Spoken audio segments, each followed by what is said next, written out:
11월 23일 목요일 가정예배를 하나님 앞에 올려드리겠습니다. 사도신경으로 신앙 고백합니다.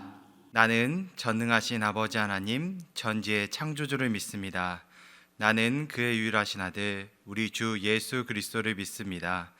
그는 성령으로 잉태되어 동정녀 마리아에게서 나시고 본디오 빌라도에게 고난을 받아 십자가에 못 박혀 죽으시고 장사된 지 사흘 만에 죽은 자 가운데서 다시 살아나셨으며 하늘에 오르시어 전능하신 아버지 하나님 우편에 앉아 계시다가 거기로부터 살아있는 자와 죽은 자를 심판하러 오십니다. 나는 성령을 믿으며 거룩한 공교회와 성도의 교제와 죄를 용서받는 것과 몸의 부활과 영생을 믿습니다. 아멘. 이 시간 함께 나눌 찬양은 찬송가 357장입니다. 주 믿는 사람 일어나 다 힘을 합하여 이 세상 모든 마귀를 다 쳐서 멸하세. 저 앞에 오는 적군을 다 싸워 이겨라. 주 예수 믿는 힘으로 온 세상 이기네. 믿음이 이기네.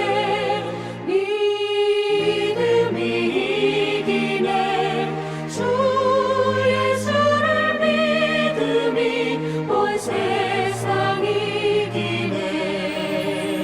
온 인류 마귀 괴율로 큰 죄에 빠지니 진리로 길을 띠고서 늘 기도 드리세.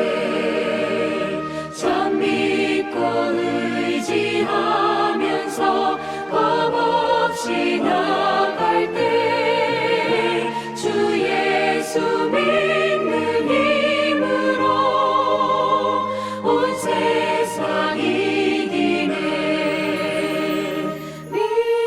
믿음이 이기네. 믿음이 이기네. 주 예수를 믿음이 온 세상 이기네. 오늘 우리 가정에 허락하신 하나님의 말씀은 욥기 18장 1절에서 2절의 말씀입니다. 수아 사람 빌닷이 대답하여 이르되 너희가 어느 때에 가서 말의 끝을 맺겠느냐. 깨달으라. 그 후에야 우리가 말하리라. 오늘 빌닷은 욥에게 너는 죄인이다, 너는 악인이다 라고 말하며 너의 죄를 고백하고 죄를 인정해야 된다라는 것을 말하고 있습니다. 우리 삶에 뜻대로 안 되고 또 갑작스러운 고난과 어려움이 찾아오게 되면 우리는 이것을 무슨 원인이 있고 결과로 있는 것을 생각하고 그 잘못은 너에게 있다라고 말하며 그 잘못에 대해서 회개하고 나가야 된다라는 것을 말합니다. 물론 교회에서도 또 신앙생활에 문제가 있는 분들에게 이러한 상담을 해줄 때도 있게 됩니다. 그런데 의인의 고난에 대해서 욥기는 늘 말하고 있기 때문에 욥은 하나님 앞에 정직히 행하였고 또 그가 의인 중이지만 고난을 받는 것에 대해서 우리는 빌닷이 말하는 결론에 이르러서는 안 된다라는 것을 꼭 기억해야 한다라는 것입니다. 사실 잘못을 저질렀으면 그에 따른 벌을 받아야 하는 것이 인간의 그 인지상정의 상황일 것입니다. 반드시 죄를 저지른 것에 대해서 잘못의 벌을 받고 또 그것의 잘못을 뉘우치는 과정들이 인간 삶에는 꼭 필요합니다. 그런데 오늘 말씀을 통해서 우리가 꼭 알아야 될 점은 그 반대 상황도 있다라는 것을 잊지 말아야 할 것입니다. 아무 잘못 없고 아무 죄도 없는 상황에서 받는 고난과 시험과 역경들에 있어서 그것이 다 너의 잘못이다 라고 말할 수 없는 경우도 존재하기 때문입니다. 특별히 하나님 앞에 범죄하지 않고 하나님을 경외하며 하나님을 신뢰하며 살았던 사람들에게 갑작스럽게 닥치는 고난에 대해서 우리는 이 빌닷의 경고를 조심해야 될 것입니다. 무턱대고 죄가 있다라는 것을 통해서 의인이 받는 고난을 그저 너의 잘못으로 쉽게 치부해 버릴 수 있기 때문입니다. 제일 힘든 건 사실 욥입니다. 욥은 자신이 하나님 앞에 의롭게 살아갔는데도 불구하고 이러한 고통과 고난을 받는 것에 대해서 가족을 잃고 재산도 잃고 심지어 자신의 육체에 병까지 걸려 밤낮 잠을 이루지 못하는 그 질병으로 인해 힘든 상황에서도 욥은 하나님 앞에 정직히 행하기 원했습니다. 그러나 그 상황을 옆에서 지켜보는 이 친구들의 말 중 특별히 빌닷은 그의 상황을 너의 죄가 있기 때문에 너는 이 죄를 반성해야 된다라고 말하고 있습니다. 욥기서 18장 5절 이하에 보면 악인은 어떻다라고 하는 것을 계속 반복적으로 이 빌닷이 말하고 있습니다. 빌닷이 악인이 어떤 상황에 어떻게 벌을 받을 것이다 라고 말하는 이유가 바로 욥에게 말하고 있는 것입니다. 너가 악하니 이런 벌을 받고 있고 너가 악하기 때문에 너가 잘못을 했기 때문에 이러한 죄악에 네가 쌓여 벌을 받고 있는 거다라는 얘기를 하고 있는 것입니다. 그런 상황에서도 욥은 꿋꿋이 자신의 죄가 없음을 말하며 자신의 하나님 앞에 정결함을 드러내고자 하는 인생길을 걸어가고 있습니다. 그렇다고 욥이 완전하다라고 말하는 것은 아닙니다.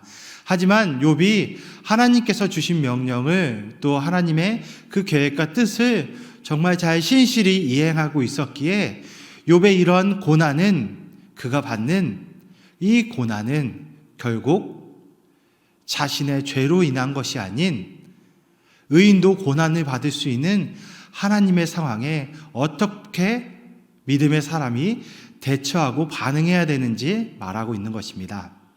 또한 그러한 상황을 누구보다 잘 알고 있는 친구들이라고 한다면 그에게 무조건 회개하라, 잘못을 뉘우쳐라 라고 말하기보다는 그의 이야기를 들어주는 것이 무엇보다 필요하다라는 것입니다.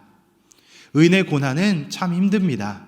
아무 죄가 없음에도 고통에 시달리고 아무 잘못이 없는데도 이 벌을 받아야 되는 상황에 의인은 쩔쩔매게 됩니다.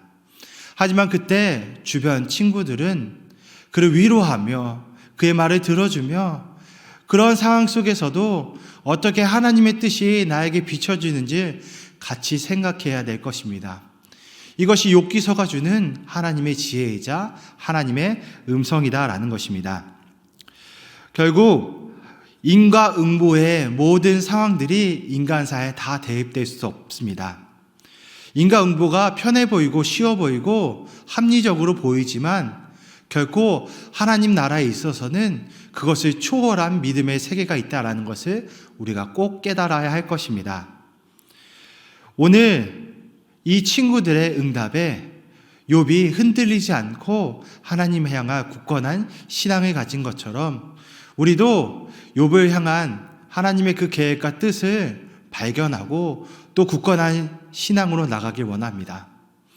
무엇보다도 내가 욥의 주변에 있는 친구들처럼 느껴진다면 내가 진정한 응가응보 이상으로 하나님을 믿음의 눈으로 보고 의인도 고난받을 수 있지만 그것에서 하나님의 뜻을 더 잘 발견해야 된다는 것을 함께 기억하시길 바랍니다. 그리하여 우리의 신앙의 삶이 그저 주는 대로 받는 그 신앙을 넘어선 하나님의 그 뜻을 제대로 이해할 수 있는 놀라운 신앙이 되기를 간절히 축원합니다.